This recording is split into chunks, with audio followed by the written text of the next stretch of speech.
Good morning, boys and girls. I'm Eleanor Hawkins, and welcome to Telestory Time. Halloween is almost here, the most wonderful, fun time night that we have, and we look forward to so much. And boys and girls, I have some Halloween safety rules that I would like to read to you right now. Carry a flashlight when you go trick-or-treating. Walk, don't run. Stay on sidewalks. Obey traffic signals. Stay in familiar neighborhoods. Approach only houses that are lit. Don't cut across the yards or driveways. Make sure your costume will not drag on the ground. Walk to the left side of the road, always facing traffic. Be sure not to eat any candy until your parents have inspected it at home. Boys and girls, have a great time and play it safe. And now get ready now to listen to our first story. And the one I've chosen for this morning is entitled The Dress Up Parade. Timothy Tom was a tailor. He made suits for everyone. A cowboy came to town to ride in the rodeo. Timothy Tom made him a plaid shirt and a spotted scarf to match.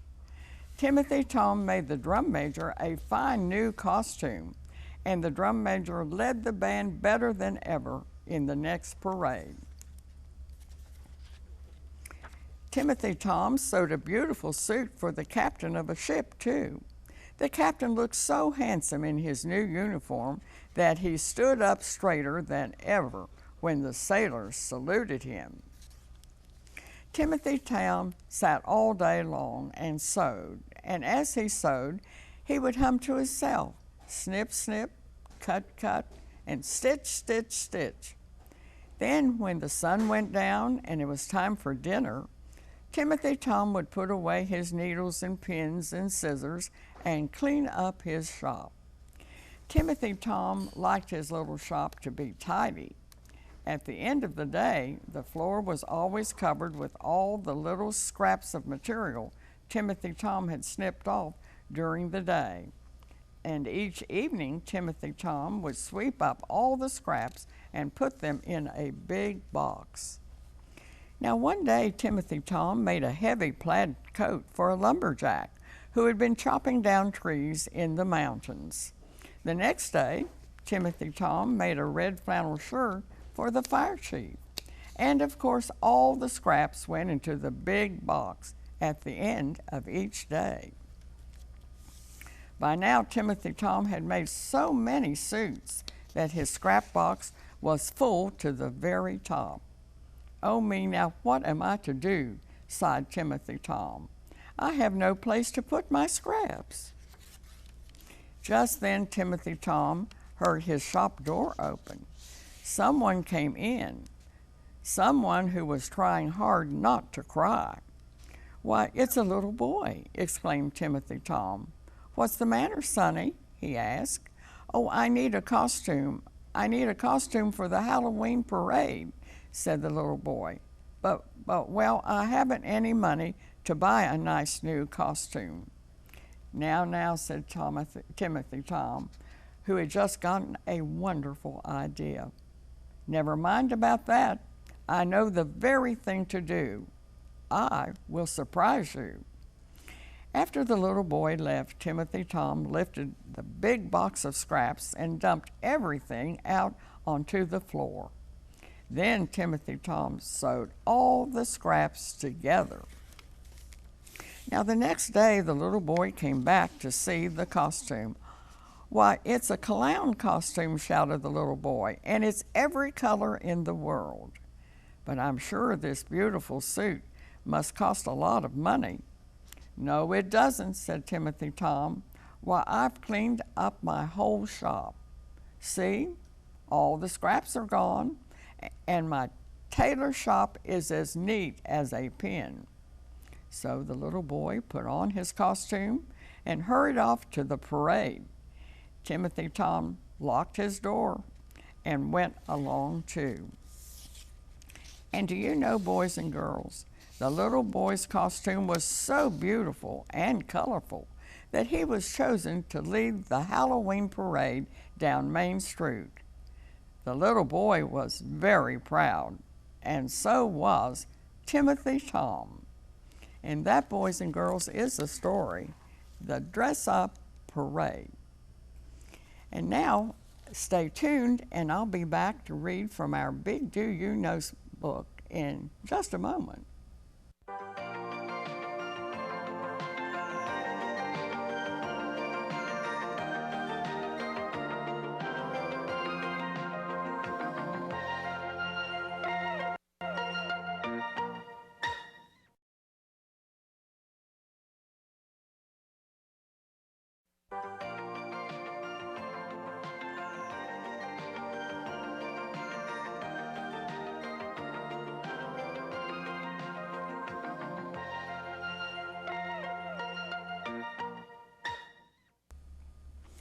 And now, boys and girls, I'm going to read from our Big Do You Know book.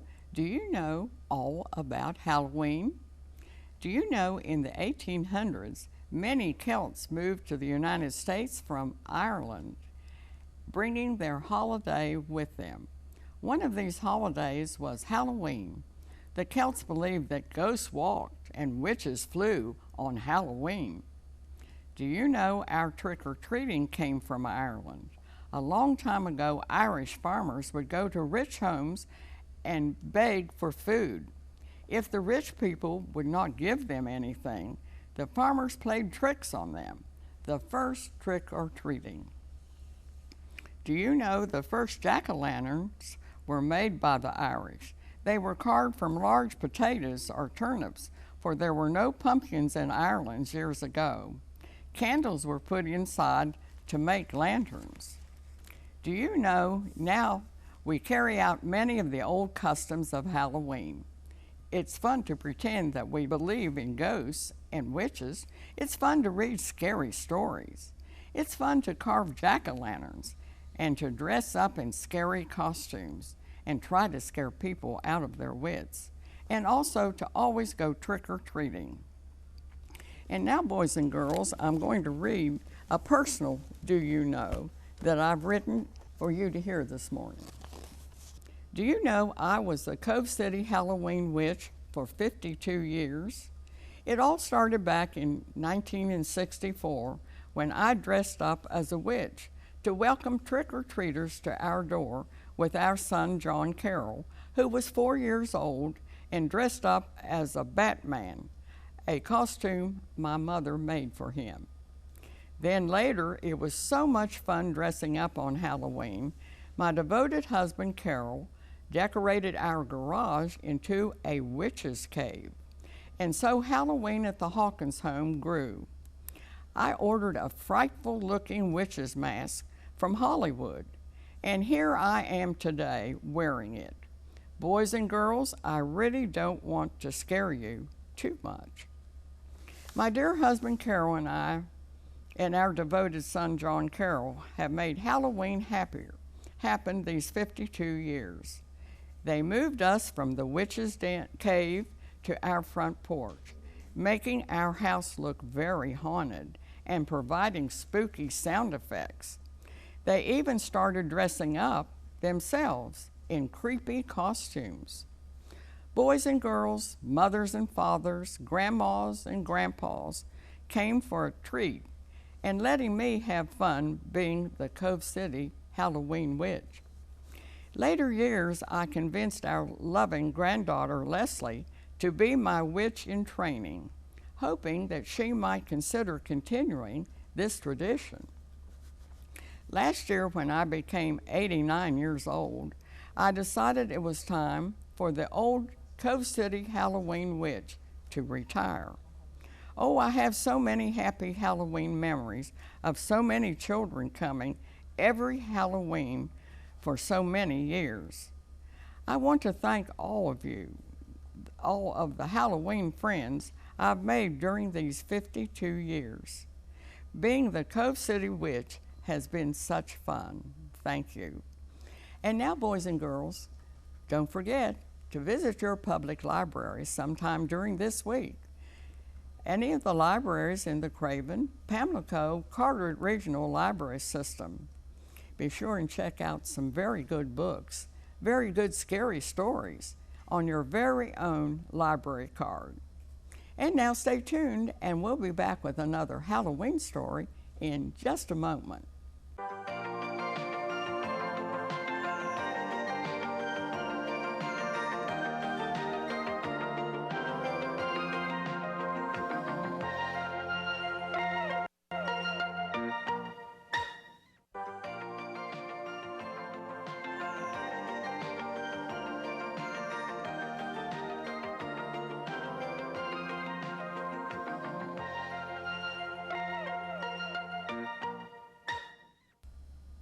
And now, boys and girls, I'm going to read Scat the Witch's Cat.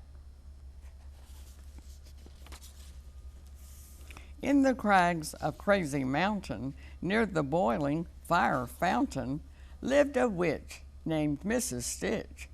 She owned a pot in which to stew quite a lot of witch's brew, a pointed hat, a battered broom, and pets enough to fill a room.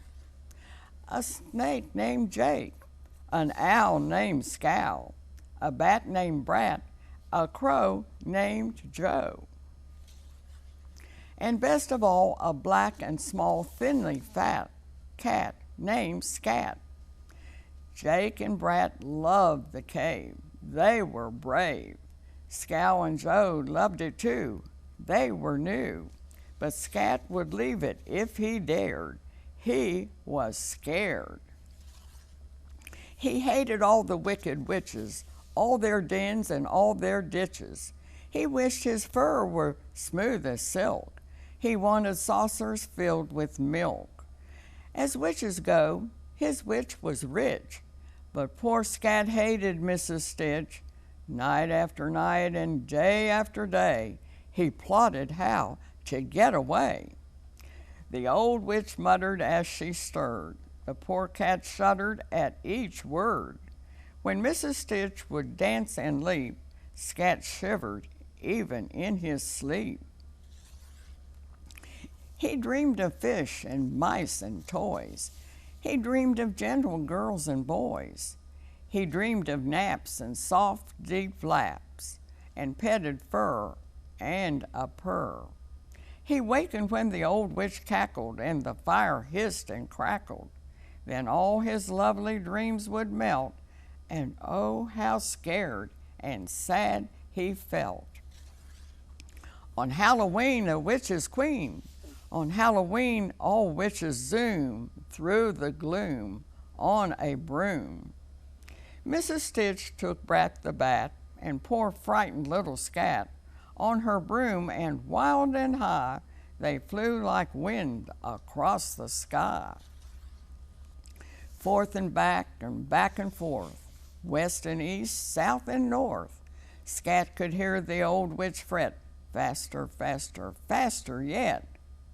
Now the bat was glad, the witch went mad, but poor Scat huddled scared and sad, and in the middle of a yell, he lost his hold, and down he fell.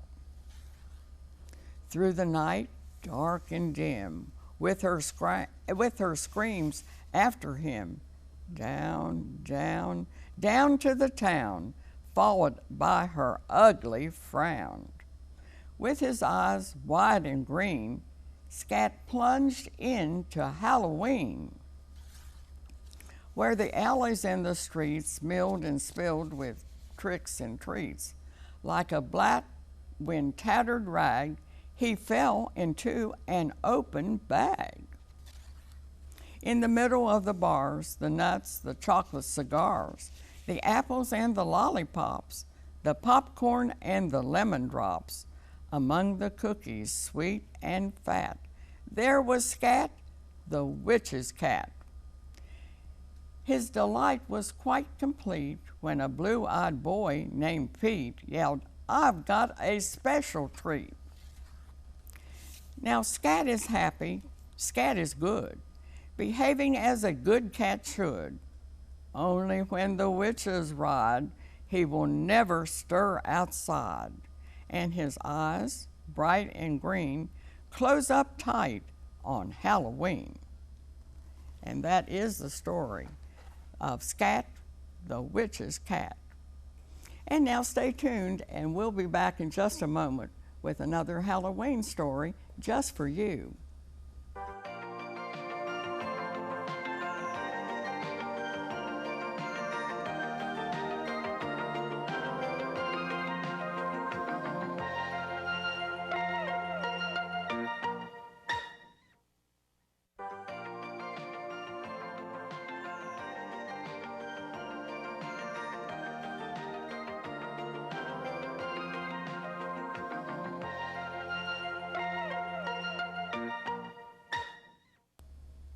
And now I'm going to read Wobble the Witch Cat. Once upon a Halloween, there was a good witch named Maggie who owned a very grumpy witch cat named Wobble. They lived together in a teetery little house on the edge of town. Maggie was a fat, chuckling old lady with short gray hair. Wobble was as cross as he was black. He hadn't always been cross. Once he had been just as good as Maggie. It was all the fault of a new broomstick that Maggie had gotten for the last Halloween. It had a thin, slippery handle, and it was so hard to ride on that Wobble was afraid he would fall off. He had even tried wrapping his tail around the stick, but he just couldn't balance on the tin seat. Just as the broomstick rose from the ground, he did fall off. He climbed on again quickly, but it gave him a bad scare. What's worse, all the other witch cats had laughed at Wobble as he wobbled across the sky. Now it was almost Halloween again, and Wobble grew very cross as he worried about riding the broomstick. He grumped and he yelled, and he ran under Maggie's feet just on purpose. Only yesterday he had almost upset the old lady as she carried her pans of witch's brew to the oven. She was making magic wish cookies to set out for the children when they came trick-or-treating. Wobble refused to go out and howl on fences as a proper witch cat should. Instead, he crouched in a corner, twitching his whiskers and grumbling to himself about the broomstick. The day before Halloween, he even knocked the jack-o'-lantern out of the window. That evening, Maggie said gaily, "Tomorrow night we ride again." And Wobble, that unhappy cat, actually humped his back and spat at her. Spat at his old friend Maggie. Late that night when Maggie slept, Wobble went tip, tip, tip on his soft black feet to the broom closet. There hung the witch's broomstick, shining faintly with magic, all ready for Halloween. Wobble grabbed the stick with his teeth and pulled it down. Out the back door he pulled it, and out through the backyard and out to the trash barrel. He pushed the broom into the barrel, and then he scampered back to the house for a good night's sleep. Early the next morning, the rubbish truck came along and took the witch's broomstick away. All that day, Wobble was in a much better temper. When the sky began to darken and Maggie got out her black cape and her pointed black hat, Wobble just licked his fur and purred. "Time to dust off my broomstick and get ready to go," Maggie told him. "We must sweep the stars clean in our part of the sky, so the children here will be able to see when they go trick-or-treating." Wobble just grinned a black witch cat grin. Maggie went to the broom closet and opened the door. The broomstick was gone. There was only a great empty space where the broom usually hung. "Oh, fiddle, now where did I put that broom?" Maggie worried. "I keep it hanging in this closet all year." She looked on the back porch. No broomstick. The witch cat chased his tail. Maggie scurried all over the house, peering into every nook and cranny. but no broomstick anywhere. Wobble danced on his hind legs, pretending he was chasing a fly. "Oh dear, where is my magic broomstick?" the old witch cried. "We can't fly up into the sky without it, and there's no time to go to the witch of the mountain for a new one." Wobble sat down and tried to look sad, but his yellow eyes gleamed. "It's almost dark now," Maggie muttered, pulling at her hair. "Whatever shall I do? I wonder if I have an extra broom in the closet." She opened the closet door again. No, there was nothing in the closet but her vacuum cleaner. Maggie started to turn away, and then she looked back at the vacuum cleaner. What was that strange glow about it? "Galloping ghost," she shouted. "It looks magic." All year the broom had been hanging over the vacuum cleaner in the closet. "Maybe the magic of the broom dripped off onto the vacuum cleaner," Maggie cried. "Maybe the vacuum cleaner will fly." Wobble stopped waving his long tail and began to look worried. "We'll just have to try it," the old witch said. "All the other witches will be out sweeping their parts of the sky.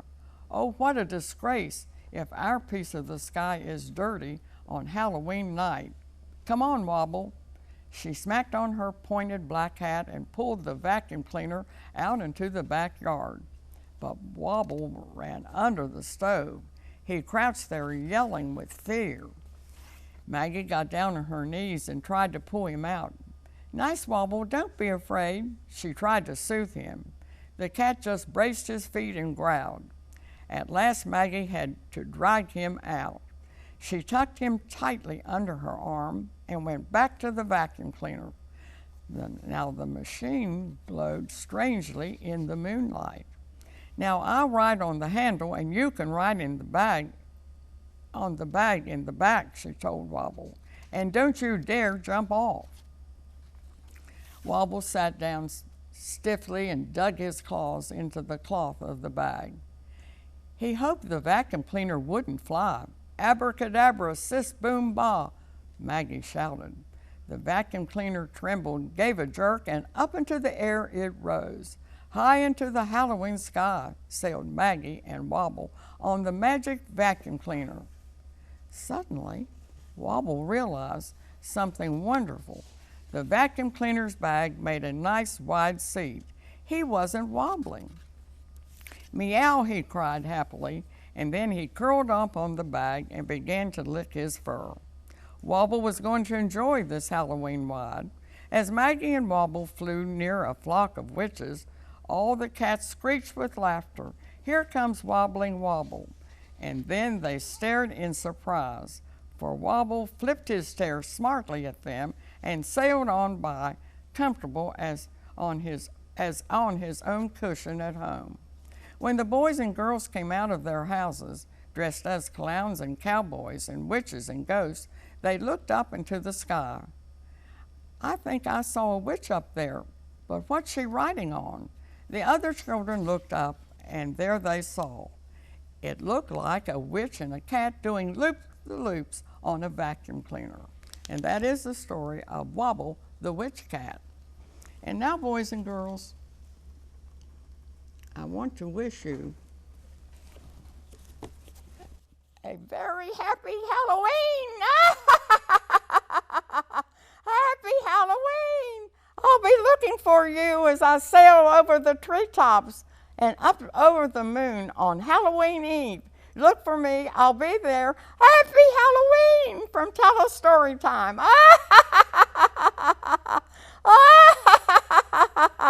Boys and girls, WCTI TV 12 and all the libraries in the CPC Regional Library and Telestory time wish you a very happy Halloween.